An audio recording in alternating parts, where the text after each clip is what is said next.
தமிழ் உறவுகள் அனைவருக்கும் வணக்கம். திரள் நிதியில் கொழுப்பை வளர்த்து கொண்டிருக்கிறார்கள் நாம் தமிழர் கட்சியை கடுமையாக சாடும் விஜய் ரசிகர்கள். இந்த தலைப்பில் தான் இந்த காணொலி நம்ம பேசுகிறோம். அதாவதுங்க, நேற்றைய செய்தியாளர் சந்திப்பில் அண்ணன் சீமான் அவர்கள் பணம் இருப்பவர்கள் பிரசாந்த் கிஷோரை அழைக்கிறார்கள் என பொதுவாக தனது கருத்தை வெளிப்படுத்தியிருந்தாருங்க.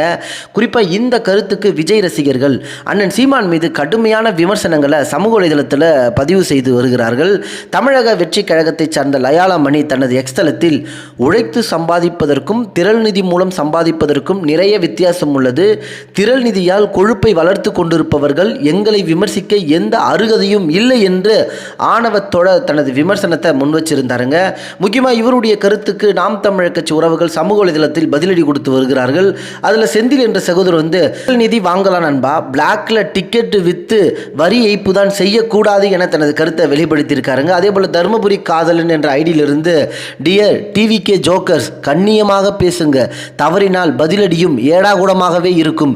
திரள் நிதி தவறல்ல. 200 ரூபாய்க்கு சினிமா டிக்கெட்டை 2000 ரூபாய்க்கு விற்று தமிழக மக்களை சுரண்டி ஏமாற்றி பிழைப்பதுதான் தவறு. இதன் பெயர்தான் எச்சத்தனம் என்று தனது கருத்தை வெளிப்படுத்தியிருந்தாருங்க. பொதுவாக அண்ணன் சீமானவர்கள் ஒரு விமர்சனத்தை முன்வைத்தால் அதை ஏற்கும் பக்குவம் இல்லாமல் திமுகவை போல விஜய் ரசிகர்கள் அண்ணன் சீமானவர்களை கடுமையாக விமர்சனம் செய்து திமுரோட பதிவு செய்வதை நீங்க எப்படி பார்க்குறீங்கன்றத உங்களுடைய கருத்துக்களை தெரியப்படுத்துங்க. நன்றி, வணக்கம்.